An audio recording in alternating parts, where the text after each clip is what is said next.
स्वागत है आपका दोस्तों हमारे चैनल भक्ति पूजा में। जय श्री कृष्ण दोस्तों। आज हम आपको संतोषी माता के व्रत को करने की संपूर्ण विधि, कथा और उद्यापन बताने जा रहे हैं। हे माँ, जिस तरह से आपने उस दुखियारी बहू को प्रसन्न होकर पुण्य फल दिया, वैसा माता सबको दे जो यह कथा पढ़े और सुने, उसका सब मनोरथ पूर्ण हो। बोलो संतोषी माता की जय। शुक्रवार के दिन माँ संतोषी का व्रत पूजन किया जाता है। इस पूजा के दौरान माता की आरती, पूजन तथा अंत में माता की कथा सुनी जाती है। आइए सुनते हैं शुक्रवार के दिन की जाने वाली माता संतोषी व्रत की कथा और जानते हैं उसका फल कैसे मिलता है। एक बुढ़िया थी, उसके 7 बेटे थे। 6 कमाने वाले थे और एक निकम्मा था। बुढ़िया 6 बेटों की रसोई बनाती थी, भोजन कराती थी और उनसे जो कुछ जूठन बचता वो 7वें को देती थी। एक दिन वह अपनी पत्नी से बोला, देखो मेरी माँ मुझ पर कितना प्रेम करती है। वह बोली, क्यों नहीं, सबका झूठा जो तुमको खिलाती है।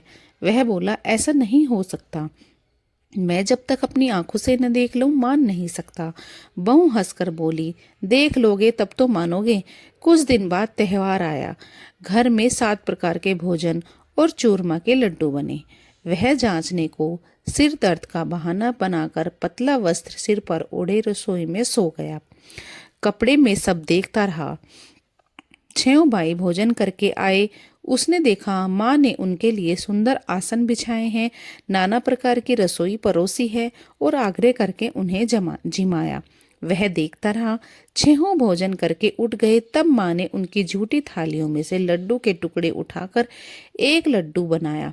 जूठन साफ कर बुढ़िया माँ ने उसे पुकारा, बेटा 6 भाई भोजन करके चले गए हैं, अब तू ही बाकी है, उठ, तू कब खाएगा। वह कहने लगा, माँ मुझे भोजन नहीं करना, मैं अब परदेश जा रहा हूँ। माँ ने कहा, कल का जाता आज ही चला जा। वह बोला, हाँ हाँ आज ही जा रहा हूँ। यह कहकर वह घर से निकल गया। 7वें बेटे का परदेश जाने लगा। चलते समय पत्नी की याद आई। वह गौशाला में कंडे थाप रही थी। वहां जाकर वह बोला, हम जावे परदेश को, आवेंगे कुछ काल, तुम रहियो संतोष से, धर्म आपनो पाल। वह बोली, जाओ पिया आनंद से, हमारो सोच हटाए, राम भरोसे हम रहे, ईश्वर तुम्हें सहाय। 2 निशानी आपन देख धरु में धीर, सुधी मति हमारी बिरासियों, रखियो मन गंभीर। वह बोला, मेरे पास तो कुछ नहीं है, यह अंगूठी है, सो यही ले लो और अपनी कुछ निशानी मुझे दे दो। वह बोली, मेरे पास क्या है, यह गोबर भरा हाथ है। यह कहकर उसकी पीठ पर गोबर के हाथ की थाप मार दी। वह चल दिया। चलते चलते दूर देश पहुंचा। जब वह प्रदेश में नौकरी करने लगा, वहां एक साहूकार की दुकान थी। वहां जाकर वह कहने लगा, भाई मुझे नौकरी पर रख लो। साहूकार को जरूरत थी, इसलिए वह बोला, ठीक है रह जा। लड़के ने पूछा, तनख्वाह क्या दोगे। साहूकार ने कहा, काम देखकर दाम मिलेंगे। जब साहूकार की नौकरी मिल गई तो वह बोला, ठीक है रह जा। लड़के ने पूछा, तनख्वाह क्या दोगे। साहूकार ने कहा, काम देखकर दाम मिलेंगे। जब साहूकार की नौकरी मिल गई तो वह सुबह 7 बजे से 10 बजे तक नौकरी करने लगा। कुछ दिनों में वह दुकान का सारा लेन देन, हिसाब किताब, ग्राहकों को माल बेचना, सारा काम करने लगा। साहूकार के 7-8 नौकर थे, वे सब चक्कर खाने लगे, यह तो बहुत होशियार बन गया है। सेठ ने भी काम देखा और 3 महीने में उसके आधे मुनाफे का हिस्सेदार बना दिया। वह कुछ वर्ष में ही नामी सेठ बन गया और मालिक सारा कारोबार छोड़कर उस पर इधर चला गया। इधर पति की अनुपस्थिति में सास और उसकी पत्नी पर अत्याचार करने लगी। इधर उसकी पत्नी को सास ससुर दुख देने लगे, सारी गृहस्थी का काम कराते, उसे लकड़ी लेने जंगल में भेजते थे। इस बीच घर के आटे से जो भूसी निकलती थी उसकी रोटी बनाकर रख दी जाती थी और फूटे नारियल के नारेले में पानी दे देती थी। एक दिन वह लकड़ी लेने जा रही थी। रास्ते में बहुत सी स्त्रियां संतोषी माता का व्रत करती दिखाई दी।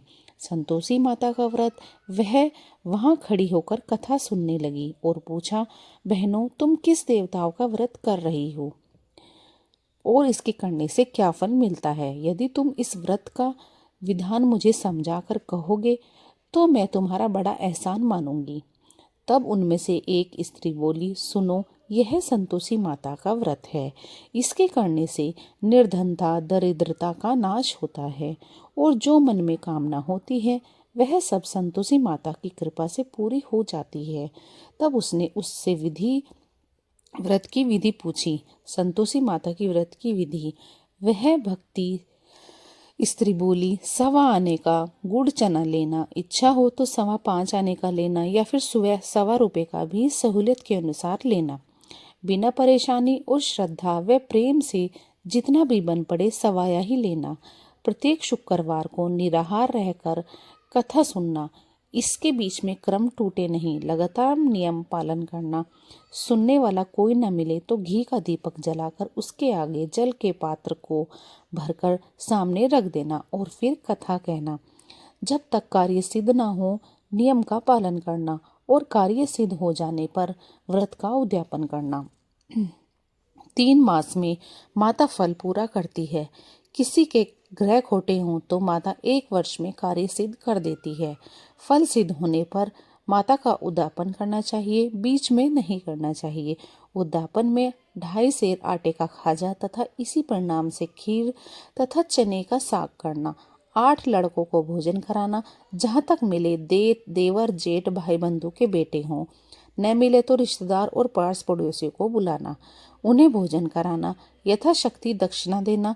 माता का नियम पूरा करना, जिस दिन उस दिन घर में कोई भी खटाई न खाई। यह सुन बुढ़िया की लड़की की बहू चल दी। व्रत का पारण करना और माँ संतोषी का दर्शन देना। रास्ते में लकड़ी के बोझ को बेच दिया और उनके पैसों से गुड़ चना खरीद लिया। माता के व्रत की वह तैयारी करने लगी और सामने खड़ी मंदिर देखकर पूछने लगी, यह मंदिर किसका है? यह सब कहने लगे, संतोषी माता का मंदिर है। यह सुनकर माता के मंदिर में जाकर चरणों में लौटने लगी, दीन होकर विनती करने लगी, माँ, मैं निपट अज्ञानी हूँ, व्रत के नियम नहीं जानती, मैं दुखी हूँ। हे माता जगजननी, मेरा दुख दूर कर, मैं तेरी शरण में हूँ। माता को दया आई और एक शुक्रवार बीता कि दूसरे शुक्रवार को उसके पति का पत्र आ गया और तीसरे शुक्रवार को उसका भेजा हुआ पैसा भी आ गया। यह देख जिठानी मुंह सिकोड़ने लगी, लड़के ताने देने लगे। काकी के पास तो पत्र आने लगे, रूपा आने लगा, अब तो काकी की खातिर बढ़ेगी। बेचारी सरलता से कहती, भैया कागज आवे रुपया आवे, हम सब के लिए ही अच्छा है। ऐसा कहकर आंसू भर के आंखों में संतोषी माता के मंदिर में जाकर माता के चरणों में गिरकर रोने लगी। माँ, मैंने तुमसे पैसा कम मांगा है, मुझे पैसे से क्या काम है, मुझे तो अपने सुहाग से काम है, मैं तो अपने स्वामी के दर्शन और सेवा मांगती हूँ। तब माता ने प्रसन्न होकर कहा, जा बेटी, तेरा स्वामी आएगा। यह सुनकर खुशी से बावली होकर घर में जाकर काम करने लगी। अब संतोषी माँ विचार करने लगी, भोली पुत्री को मैंने कह तो दिया कि तेरा पति आएगा, लेकिन वो आएगा कैसे? वो तो उसे सपने में भी याद नहीं करता है। उसे याद दिलाने के लिए मुझे ही जाना पड़ेगा। इस तरह माता जी उस बुढ़िया के बेटे के पास जाकर स्वप्न में प्रकट हो कहने लगी, साहूकार के बेटे सो रहा है या जागता है? वह कहने लगा, माता, सोता भी नहीं और जागता भी नहीं, कहो क्या आज्ञा है? माँ कहने लगी, तेरे घर बार कुछ है कि नहीं? वह बोला, मेरे पास सब कुछ है, माँ बाप बहू, क्या कमी है? बोले, पुत्र, तेरी बहू घोर कष्ट उठा रही है, तेरे माँ बाप उसे परेशानी दे रहे हैं, वह तेरे लिए तरस रही है, जाके उसकी सुध ले। वह बोला, हाँ माता जी, यह तो मालूम है, परंतु जाऊं तो कैसे? परदेश की बात है, लेन देन का कोई हिसाब नहीं, कोई जाने का रास्ता नजर नहीं आता, कैसे चला जाऊं? माँ कहने लगी, मेरी बात मान, सुबह नहा धोकर संतोषी माता का नाम ले, घी का दीपक जला, दंडवत कर दुकान पर जा बैठ। देखते देखते तेरा सारा लेन देन चुक जाएगा, जमा माल बिक जाएगा, सांझ होते होते धन का भारी ढेर लग जाएगा। अब उनकी बात मानकर वह नहा धोकर संतोषी माता को दंडवत घी का दीपक जलाकर दुकान पर जा बैठा। थोड़ी देर में रुपये देने वाले लाने वाले हिसाब लेने लगे। कोठे में भरे सामान के खरीदार नगद दाम से सौदा करने लगे। शाम तक धन का भारी ढेर लग गया। मन में माता का नाम लेकर चमत्कार देख प्रसन्न हो घर ले जाने के वास्ते गहना कपड़ा सामान खरीदने लगा। यहाँ काम से निमट कर तुरंत घर को रवाना हुआ। उधर उसकी पत्नी जंगल में लकड़ी लेने जाती है। लौटते वक्त माता जी के मंदिर में विश्राम करती। वह तो उसके प्रतिदिन रुकने का जो स्थान ठहर गया। धूल उड़ती देख वह माता से पूछती है, हे माता, यह कैसी धूल उड़ रही है? माँ कहती है, हे पुत्री, तेरा पति आ रहा है। अब तू ऐसा कर, लकड़ियों के 3 बोझ बना ले। एक नदी के किनारे रख, दूसरा मेरे मंदिर पर और तीसरा अपने सिर पर। तेरे पति को लकड़ियों का गट्ठर देख मोह पैदा होगा। वह यहाँ रुकेगा, नाश्ता पानी खाकर माँ से मिलने जाएगा। तब तू लकड़ियों का बोझ उठाकर जाना और चौक में गट्ठर डालकर जोर से आवाज लेना, लो सासू जी, लकड़ियों का गट्ठर लो, भूसी की रोटी दो और नारियल के खोपड़े में पानी दो। आज कौन मेहमान आया है? माता जी से ये बहुत अच्छा कहकर वह प्रसन्न मन से लकड़ियों के 3 गट्ठर बनाती है। एक नदी के किनारे पर और एक माता जी के मंदिर पर रखा। इतने में मुसाफिर आ पहुंचा। सूखी लकड़ी देख उसकी इच्छा उत्पन्न हुई कि हम यहीं पर विश्राम करें और भोजन बनाकर खा पीकर गांव को जाएं। इस तरह वह रुककर भोजन बना विश्राम करके गांव को गया। सबसे प्रेम से मिला।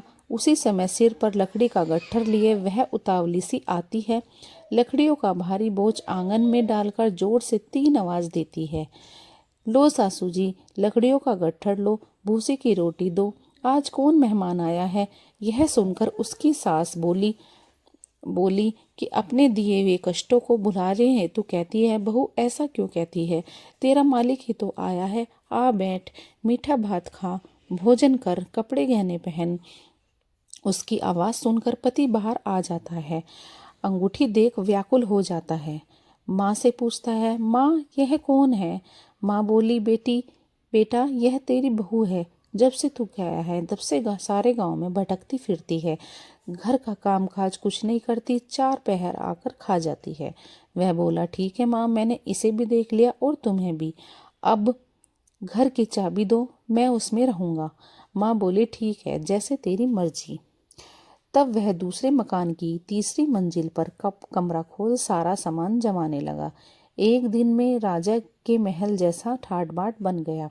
अब क्या था, बहू सुख भोगने लगी। इतने में शुक्रवार आया। शुक्रवार व्रत के उद्यापन में हुई भूल किसी किया। खटाई का इस्तेमाल उसने पति से कहा, मुझे संतोषी माता का उद्यापन करना है। पति बोला, खुशी से कर लो। वह उद्यापन की तैयारी करने लगी। जिठानी के लड़कों को भोजन के लिए कहने गई। उन्होंने मंजूर किया, परंतु पीछे से जिठानी ने अपने बच्चों को सिखाया, देखो भोजन के समय सब खटाई मांगना, जिससे उसका उद्यापन पूरा न हो सके।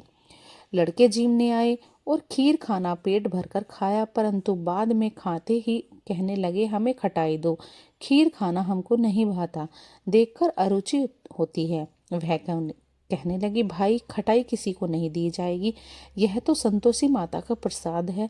लड़के उठ खड़े हुए और बोले, पैसा लाओ। भोली बहू कुछ नहीं जानती थी, उन्हें पैसे दे दिए। लड़के उसी समय हट करके इमली खटाई ले खाने लगे। यह देख बहू पर माता जी ने कोप किया। राजा के दूत उसके पति को पकड़कर ले गए। जेठ मन वचन कहने लगे, लूट लूट कर धन इकट्ठा कर लाया है, अब सब मालूम पड़ जाएगा जब जेल की मार खाएगा। बहू से यह वचन सहन नहीं हुए। माँ संतोषी से माफी मांगती हुई रोती हुई माता जी के मंदिर से कहने लगी, हे माता, तुमने क्या किया? हंसाकर अब भक्तों को क्यों रुलाने लगी? माता बोली, बेटी तूने उद्यापन करके मेरा व्रत भंग किया है। यह कहने लगी, माता मैंने कुछ अपराध किया है, मैंने तो भूल से लड़कों को पैसे दिए हैं, मुझे क्षमा करो, मैं फिर भी तुम्हारा उद्यापन करूंगी। बोली, अब भूल मत करना। वह कहती है, अब भूल नहीं होगी, अब बतलाओ वे कैसे आएंगे? माँ बोली, जा पुत्री, तेरा पति तुझे रास्ते में आता मिलेगा। वह निकली। राह में पति आता मिला। वह पूछी, कहाँ गए थे? वह कहने लगा, इतना धन जो कमाया है उसका हिसाब किताब राजा ने टैक्स मांगा था, वह भरने गया था। वह प्रसन्न हो बोली, भला हुआ, अब घर को चलो। कुछ दिन बाद फिर शुक्रवार आया, फिर किया व्रत का उद्यापन। वह बोली, मुझे फिर माता का उद्यापन करना है। पति ने कहा, करो। बहू फिर जेठ के लड़कों को भोजन को कहने गई। जेठानी ने एक दो बात सुनाई और सब लड़कों को सिखाने लगी, तुम सब पहले की तरह खटाई मांगना। लड़के भोजन से पहले कहने लगे, हमें खीर खाना नहीं भाता, हमारा जी बिगड़ता है, कुछ खटाई खाने को दो। वह बोली, खटाई किसी को नहीं मिलेगी, आना है तो आओ, वरना ब्राह्मण के लड़के लाकर भोजन करा लूंगी। यथाशक्ति दक्षिणा की जगह एक एक फल उन्हें दिया और संतोषी माता प्रसन्न हुई। संतोषी माता का फल माता की कृपा होते ही 9वें मास में उसे चंद्रमा के समान सुंदर पुत्र प्राप्त हुआ।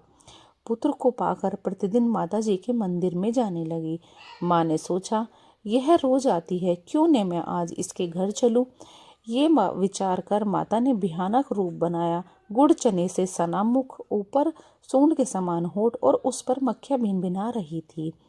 देहली पर पैर रखते ही उसकी सास चिल्लाई, देखो ये कौन चुड़ैल डाकिन चली आ रही है, लड़के इसे भगाओ, नहीं तो यह सबको खा जाएगी। लड़के भगाने लगे, चिल्लाकर खिड़की बंद करने लगे। वह बहू रोशनदान में से यह सब देख रही थी। प्रसन्नता से पगली बंद चिल्लाने लगी, आज मेरी माता जी मेरे घर आई हैं। वह बच्चों को दूध पीने से हटाती है। इतने में सास का क्रोध फूट पड़ा। वह बोली, क्या उतावली हुई है, बच्चे को पटक दिया। इतने में माँ के प्रताप से माँ लड़के ही लड़के नजर आने लगे। वह बोली, माँ मैं जिनका व्रत करती हूँ यह माँ संतोषी है। सबने माता जी के चरण पकड़ लिए और विनती करी। कहने लगे, हे माता, हम मूर्ख हैं, अज्ञानी हैं, तुम्हारे व्रत की विधि हम नहीं जानते। व्रत भंग कर हमने सबसे बड़ा अपराध किया है। जगमाता, आप हमारा अपराध क्षमा करो। इस प्रकार माता प्रसन्न हुई।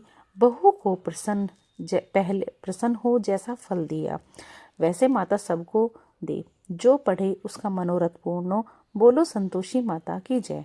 तो दोस्तों, आपको ये कथा कैसी लगी है कृपया करके कमेंट करके ज़रूर बताना, और वीडियो अगर पसंद आई हो तो लाइक करना और अपने दोस्तों के साथ शेयर करना।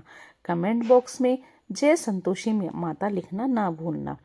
और ऐसी ही बहुत सारी कथा और कहानियों को सुनने के लिए चैनल को सब्सक्राइब जरूर करना। तो मिलते हैं ऐसी ही अगली कथा के साथ। बोलो जय संतोषी माता की।